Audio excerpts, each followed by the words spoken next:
talking to my dad. A lot going on, but today I wanted to focus on the economy. Today I wanted to talk about why I reasons why I felt compelled to talk about this.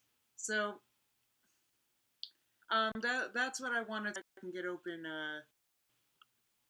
my chat here. This morning was just like I couldn't get nothing together, and I am kind of doing the best I can. Oh my God. Everybody needs me at 10 a.m. That's the issue. It's like, I don't know. I can't just focus on this. I need like an office where I close the door and, um, let's see. Video manager. Let me see if I can get I'm trying to get the chat open right now. And then I'm going to get into it because I honestly feel like there's just, I mean, don't get me wrong. It's not like it's not important what they're talking about on the news, but oh my God. You know, people, this kind of stuff like the economy, Era does make good comments. Romney, I see your comments, so I guess I'm live. That's good.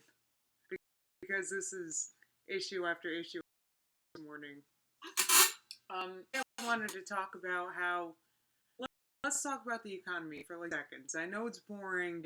I'll try to not use string of words, but basically, we had a recession, right? The Great Recession. My icon is huge, but that's one of the things I just couldn't get working this morning. Since how did we do recession? Let's talk about that. How did we do? What we did was we expanded supply. Why? What is it? Okay, I'm sorry. I know that's boring. It's like when the what is a recession? Let's talk about that. What is a recession? It basically in 2008 was a deflationary recession. What does that mean? Deflation prices, right? Deflation prices going down. So we were in a inflationary stock were going down, home prices were going down, everything down. How we needed was some inflation. How did our central bank decide to inject inflation? What did they decide to do? Well, what they decided to do was, all right, so what causes inflation? What causes prices to rise? Well, it's when something is in high demand, right? I mean, like, say this mug.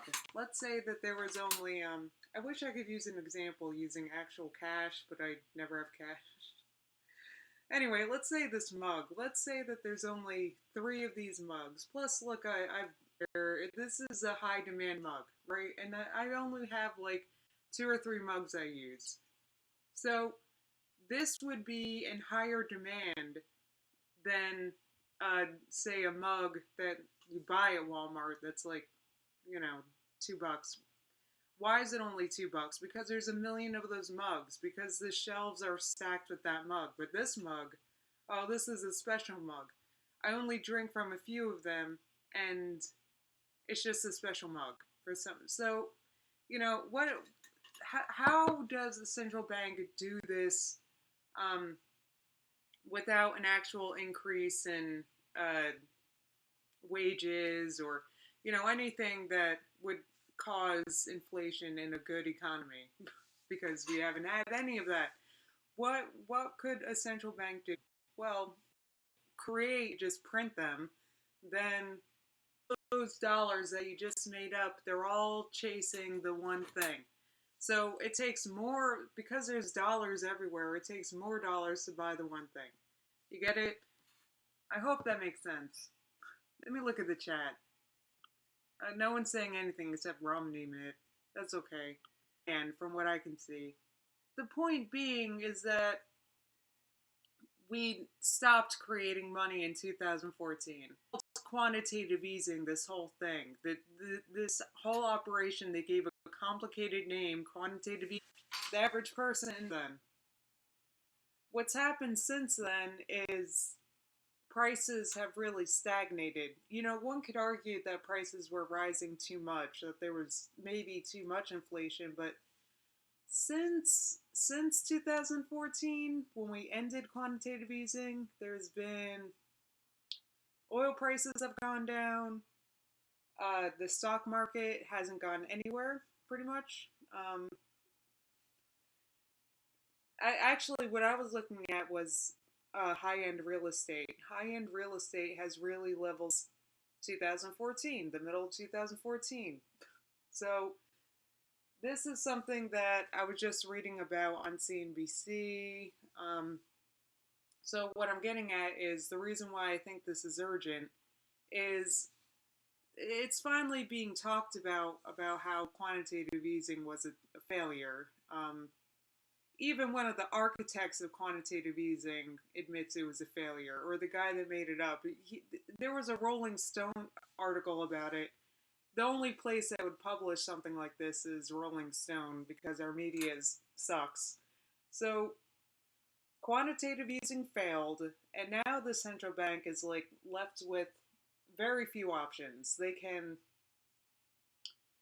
what central banks around the world are doing is now interest rates are going negative. So they're taking it a step further. Or the central bank could, there's not many good options at this point. Unfortunately, what they have been doing hasn't worked. So, and it's because it's artificial what they were doing. In an actual economy that works, the way you create inflation is by wages picking up. It's by there was none of that. And in fact, what happened was with quantitative easing is, oh sure, wages picked up, real estate prices picked up, stock prices picked up. This is the kind of stuff that the top 1% of earners benefited from.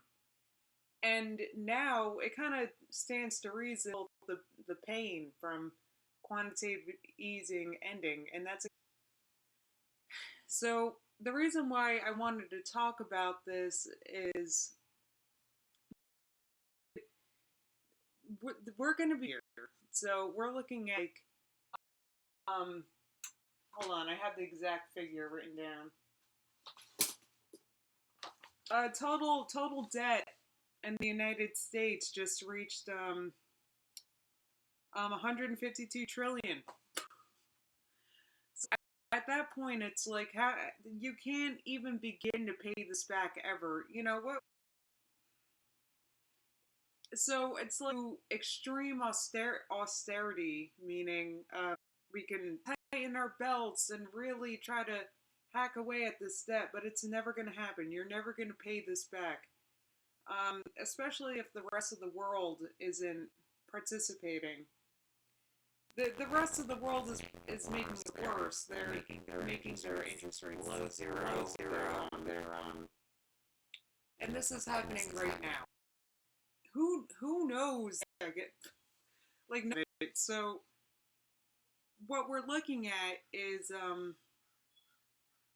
basically an economy that's moving from crisis to crisis, and this is going to continue as long as our economy's fake. Because when you create artificial booms with like friggin' with the interest rates and also manufacture busts.